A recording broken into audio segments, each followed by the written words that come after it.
Glória a Deus. Meus amados irmãos, com alegria, cumprimento a todos com a paz do Senhor Jesus. Quero a Deus externar minha gratidão de poder estar na sua casa para juntos cultuarmos ao seu nome e adorando na beleza de sua santidade. Ao tempo que agradeço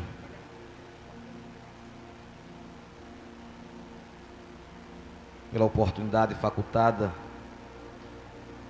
de estar sendo útil ao seu reino, desta feita ministrando a sua palavra. Ao nosso pastor Arnóbio Tavares, pela confiabilidade, por acreditar em nós, mesmo não sendo merecedores. Ao pastor Genival Bento, nosso co-pastor, estendido a todos os companheiros, por também sempre nos dar o apoio devido. Sem isto seria impossível prosseguir. Queridos, livro dos Juízes, capítulo 6, por gentileza. Você que é detentor de um exemplar bíblico, abram no Juízes, capítulo 6, versículos 33 e 34.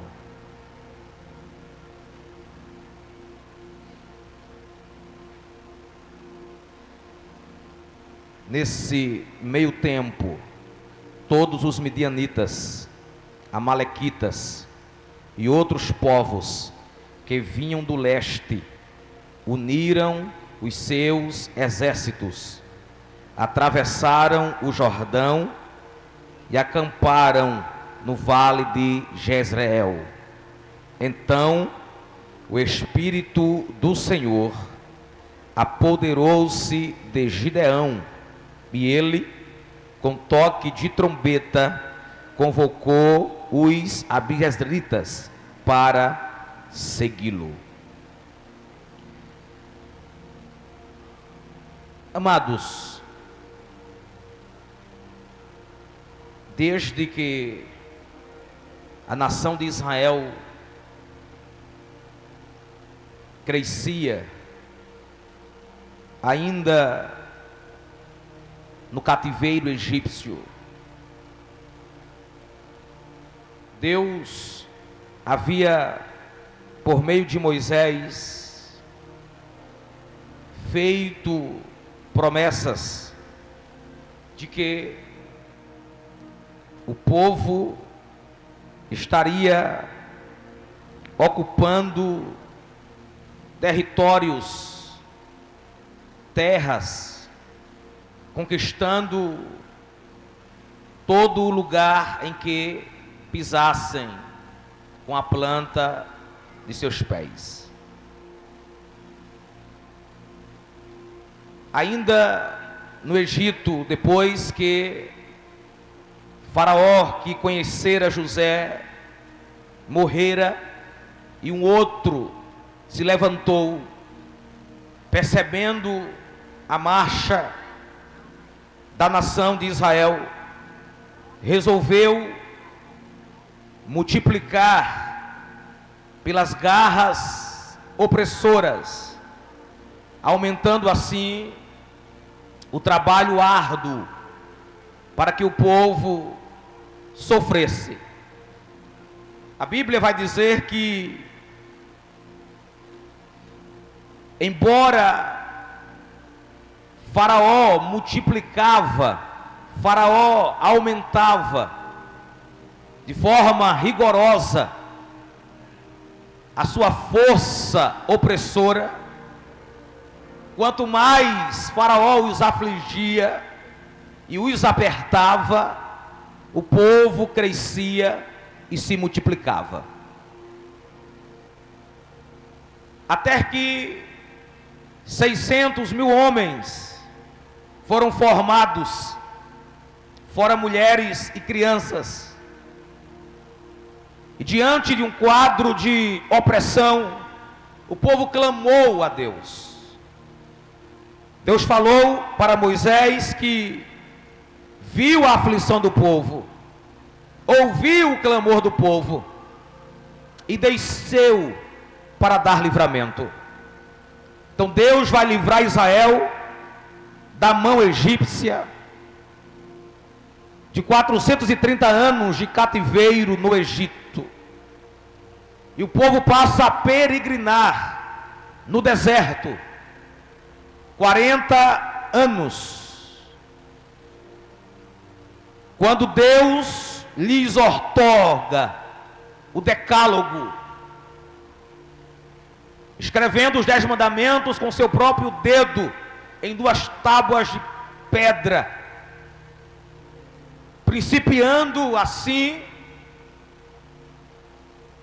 várias leis que iriam nortear a vida do povo, revelando assim Deus a sua vontade. Leis proibitivas e leis obrigatórias, que eram subdivididas em morais, civis e cerimoniais. Deus, nesse período, nessa dispensação, vai mostrar ao povo como deveria ser o comportamento, a postura, a vida moral, como deveria Deus ser cultuado, como os sacrifícios deveriam ser oferecidos, como as ofertas deveriam ser levantadas. Contudo, o povo foi rebelde, murmurador, quis voltar para o Egito, desobedecia às diretrizes divinas, até que o tempo termina. Deus chama Moisés para o Monte Nebo, mostra-lhe a terra de Canaã, a terra da promessa feita a Abraão, a Isaque, a Jacó, que perpetuou durante todo o tempo no Egito e no deserto. Quando Moisés morre, Deus fala com Josué, o seu sucessor, e vai dizer assim: o meu servo Moisés é morto. Toma este povo, atravessa o Jordão, para dar-lhes a terra que jurei aos seus pais. Por volta de 30 anos, Josué será o capitão de Israel, conquistando as terras, derrotando os inimigos, fazendo um trabalho excepcional. O tempo passa e a Bíblia diz que após a morte de Josué, aos 110 anos, uma outra geração se levantou que não conhecia o Senhor. Uma geração contumaz, uma geração rebelde,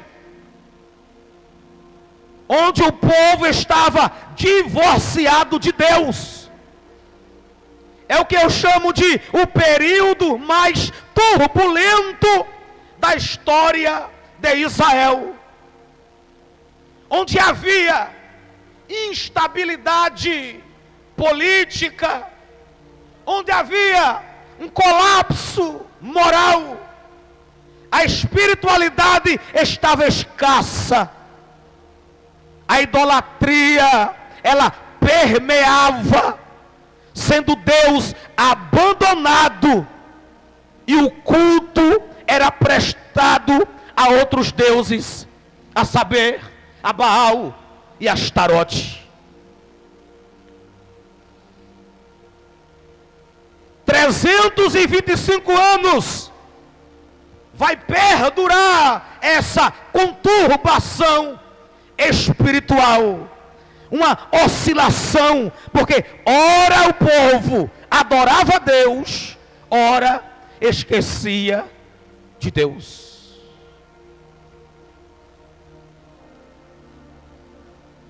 Por esta razão, a ira do Senhor se acendeu contra Israel, e por isso Deus os entregou nas mãos dos inimigos, levando-os a um tempo de opressão, de domínio, de angústia sem precedentes. Mas por causa da aflição, o povo clamava por socorro e libertação. Foi assim que Deus tinha misericórdia e os salvava. De maneira que Deus levantou os juízes, que nada mais eram do que líderes, oficiais militares. E você vai sempre encontrar nesse livro que acabamos de ler, Deus era com o juiz. Quando o povo havia sido liberto da mão opressora de determinados inimigos, como Cusã-Risataí, rei da Mesopotâmia, como Jabim, rei de Canaã, como Eglô, rei dos Moabitas, que o povo se sentia livre, que a terra sossegava em um tempo de paz, o povo outra vez esquecia de Deus, voltava a praticar idolatria, abandonava o culto verdadeiro, adorava ao paganismo, aos deuses das nações. Outra vez Deus levantava outro inimigo. Deus levantou assim, para libertar Israel, Otiniel, Eude, Sangar, Débora e Baraque, até que a Bíblia vai dizer no capítulo de número 6, que de novo, e essa é a repetição, por várias vezes, os israelitas fizeram o que o Senhor reprovava. E agora por 7 anos, é a vez dos midianitas. Apesar de ser um tempo menor em relação aos inimigos que já haviam oprimido, mas eram estes mais ferrenhos, mais opressores, porque os midianitas vão dominar Israel de uma forma tão grande, que Israel vai se sentir amedrontado, perplexo, fragilizados, e vão ter que fazer esconderijos nas montanhas, abrir covas nas cavernas, tentar se esconder nas fortalezas. E toda vez que Israel plantava, os midianitas vinham e invadiam, acampavam na terra de Israel, destruía as plantações ao longo de todo o caminho, e não deixava nada vivo. É a Bíblia que diz, e não deixava nada vivo. Glória a Deus. Nem ovelhas, nem gado, nem jumentos. Outro detalhe, eles vinham como enxames, como bandos de gafanhotos. A NVI diz que era impossível contar os homens e os seus camelos. Eram impossível. Perceba que agora Israel está acuado.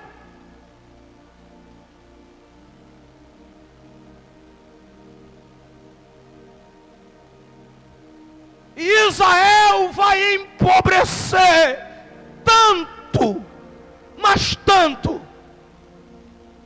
que outra vez o povo lembra de Deus. Tem gente que é assim, só na hora do aperto, só na hora da dificuldade, só na hora da enfermidade, só quando está beirando a morte, é que vai lembrar de Deus. É quando vai dizer: se Deus me curar, eu vou fazer isso, eu vou fazer aquilo. Se eu sair dessa, eu vou fazer a obra. Se eu me recuperar dessa situação, eu vou evangelizar. E Deus conhece e sonda o coração.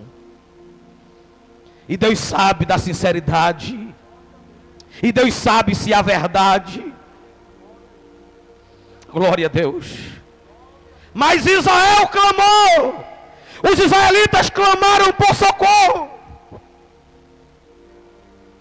E quando os israelitas clamaram ao Senhor, Deus enviou um profeta.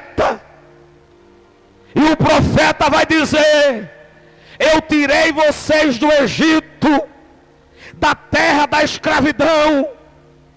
Eu livrei vocês do poder egípcio, da mão de todos os opressores. Eu expulsei os inimigos. Eu dei a vocês a terra deles. E também disse a vocês: eu sou o Senhor, o teu Deus. Não adore a outros deuses. Ou seja, vocês estão assim porque vocês procuraram. Vocês estão sofrendo as consequências do abandono. Em outras palavras, vocês foram alertados.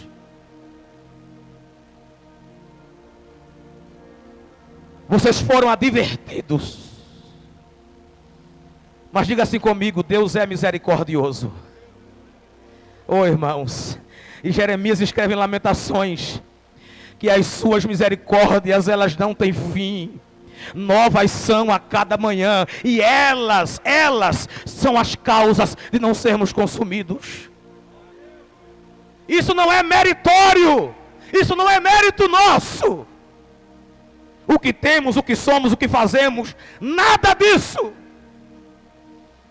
É Deus que usa de misericórdia para nos sustentar. E o anjo do Senhor vai e se assenta debaixo de uma árvore lá em Ofra, que pertencia a Joás. E os irmãos sabem que o Gideão estava malhando trigo lá, que na verdade era um tanque de prensar uvas, exatamente com medo dos midianitas. Gideão já estava escondido, mas o anjo que lhe aparece diz: o Senhor é com você. Gideão, você é um poderoso guerreiro. Gideão vai retruncar,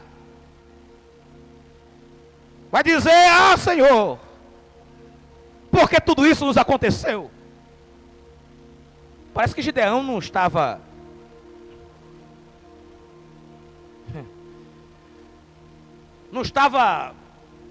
bem.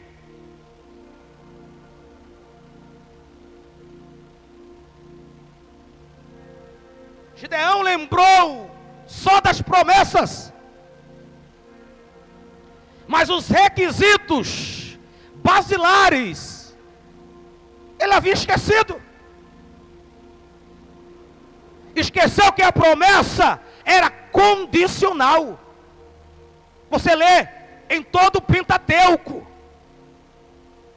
em especial na repetição da lei, em Deuteronômio. Havia uma condição.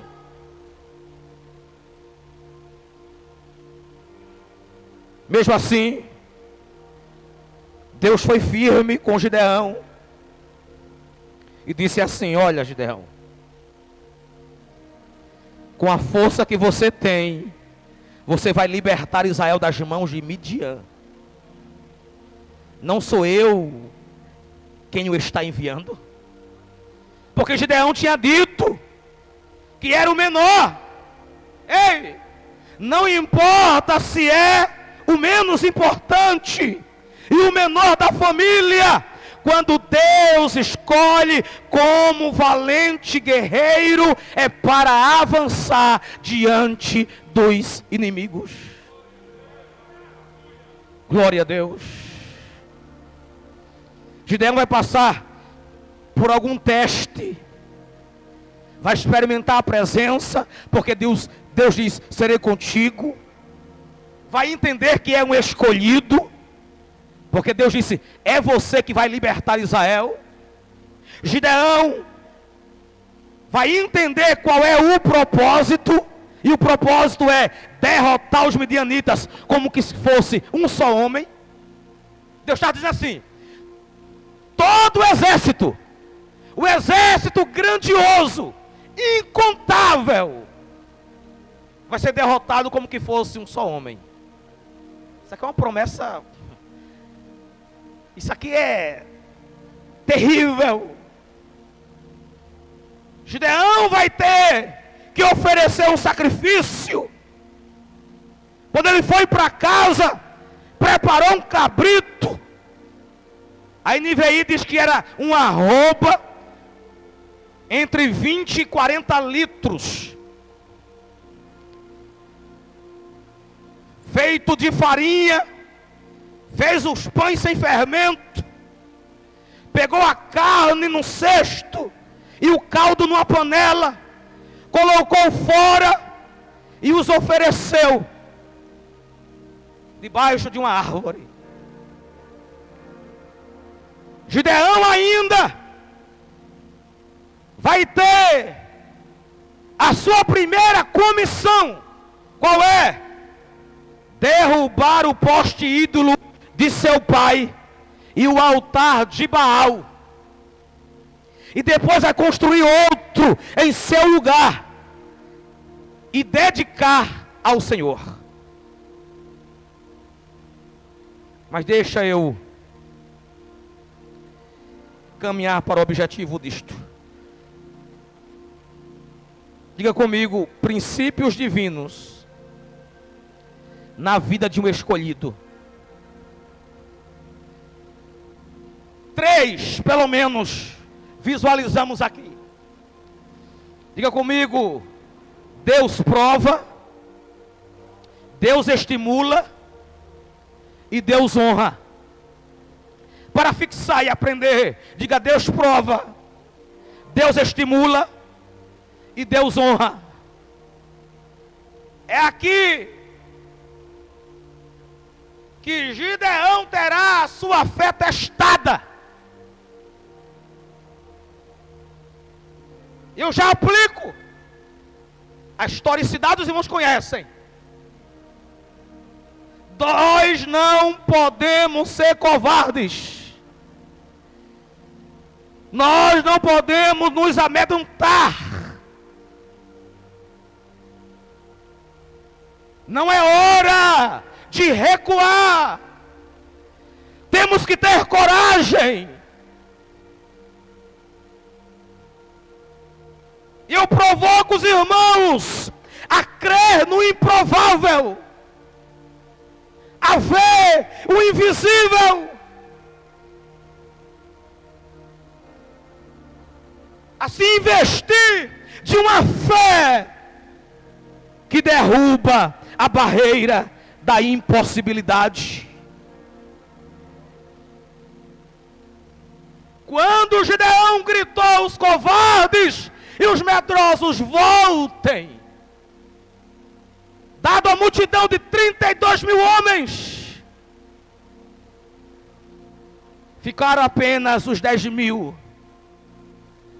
e que passaram por um segundo teste.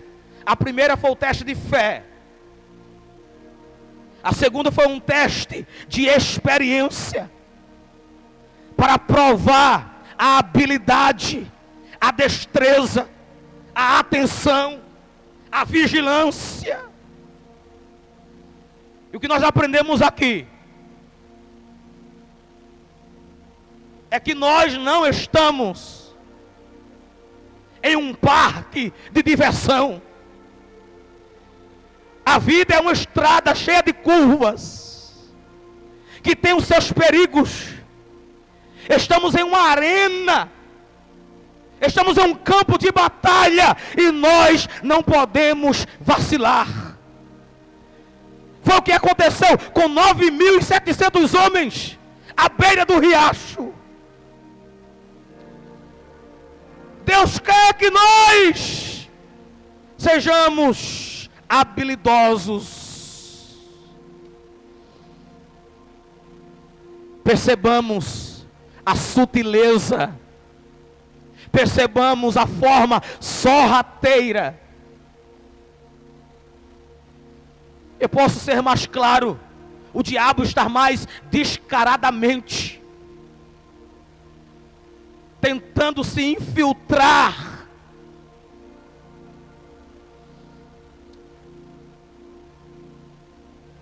ou você faz parte dos escolhidos, ou você faz parte dos covardes. Não há meio termo. Ou você está no lado dos 300, ou você está no lado dos 22.000. Mas ainda existe o grupo dos que vão para o teste da experiência e são reprovados.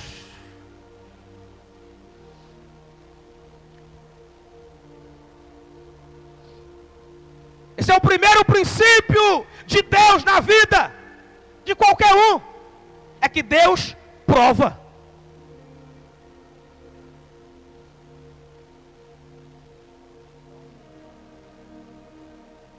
A vida cristã, ela é pautada por sofrimentos. É que existe o evangelho neopentecostal querendo dizer do contrário, porque são versículos que massageiam o nosso ego. E nós não declaramos que a Bíblia contém a palavra de Deus. Isso é falácia. Nós declaramos que a Bíblia é a palavra de Deus. Portanto, os seus 66 livros, os seus 1.189 capítulos, os seus 31.173 versículos são para nós como manual de regra, fé e prática. Mas Deus estimula, além de provar. E como estimula?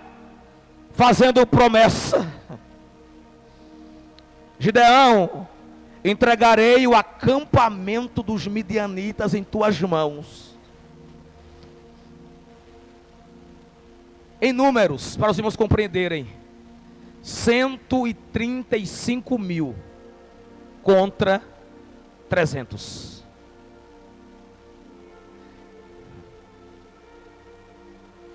Não sei se alguém poderia fazer um cálculo rápido.